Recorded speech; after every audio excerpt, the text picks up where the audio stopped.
All right, so obviously been busy tearing this down. You know what? I got the driver's side valve cover off. Looked at all the, the engine. It's a junkyard engine. It was sitting around a little bit, but absolutely, there's no surprises so far. A little oil on some of the spark plugs, but yeah. So far, it really, really, really doesn't look too bad. I'm pretty. No major pieces missing, no windows in the block, no bunch of other stuff. I mean, it'll really tell when I pull the cylinder heads off. It's obviously really dirty. Again, what are you going to get from a junkyard? Got to finish pulling the water pump and then timing chain off, And once I can flip it over and get to the underside of the engine, then that'll be the biggest story, I think. So, alrighty, so got the cylinder head off. You know what? Doesn't look bad. I mean, you can see, I don't know if I have very good light in here. You can see the cylinder walls still look really good. You still see cross hatching in them. They said there was only about 60,000 miles on this one, but it's a junkyard, so you always get a little fluff, and yeah, there's a little oil in it, but so it's definitely been sitting around. I could tell you that for free. But there's nothing internally that I've seen yet. I yet to take the other bank off, or the other cylinder head off. But right now, like I said, it looks really good. All the rocker arms look good. No bent push rods. So, all right. So, I actually didn't film taking any of the engine out, or the engine apart. Don't know why, I just didn't. Well, we got bad news. It's not deal-ending news or anything, but come with the water. Cylinder got water in them. Want to pull it apart. Once I get the rods and pistons out, I'm gonna have to. Sorry for the camera work, guys. I'm gonna have to take a look, see if I can find, like this one had. Blown head gasket, maybe. There, film me taking the engine apart a little bit. Sure doesn't look like it from what I'm seeing. So I think it's just a matter of it sitting. Now I know some of you will be like, junk. But yeah, this is, whoo-hoo.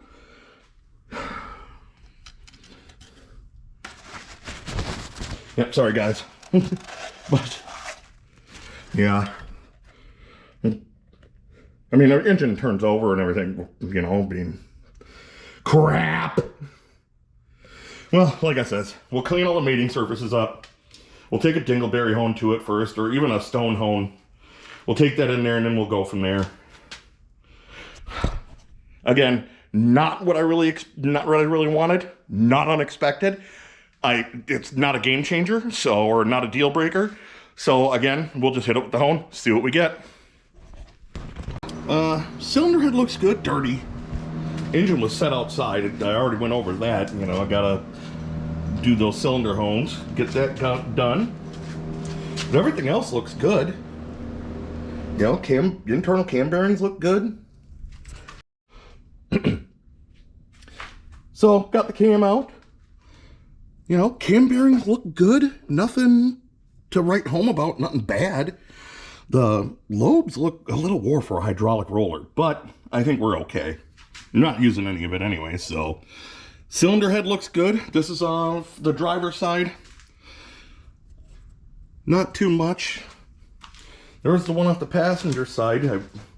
That's the one that had the water in the cylinders. I'm not really sure. It doesn't look cracked.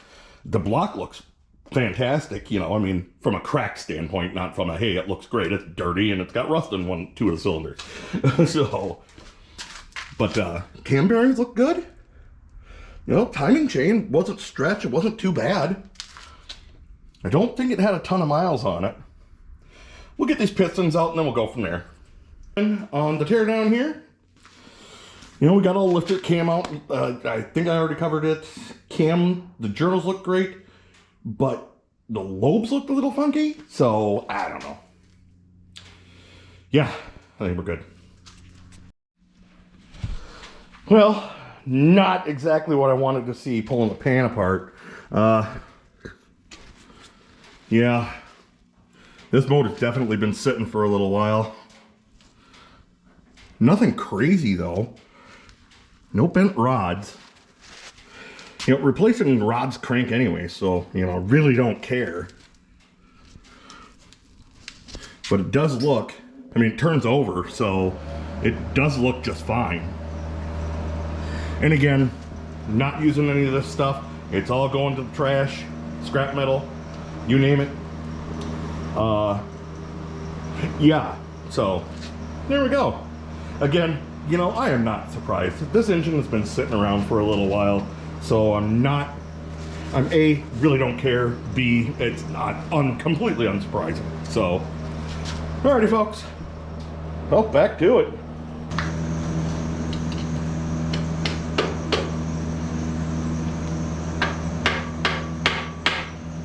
Don't worry, this is usually, you know, not how you're supposed to do this kind of stuff, but all this stuff is going away anyway, so, yeah, who cares? Only thing I'm interested in is the block. Make sure the block is good. And normally, you know, you wouldn't use a 5-pound maul and a flathead standard screwdriver to, you know, beat on an engine's internals. Not a good idea. Okay, so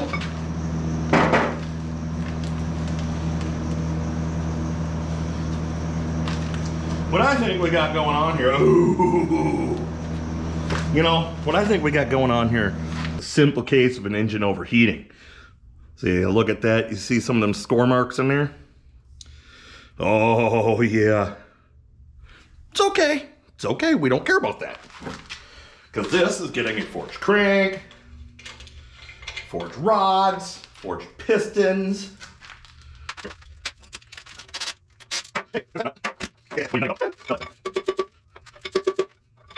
Well, here. I see what up. Oh. Yeah, get there.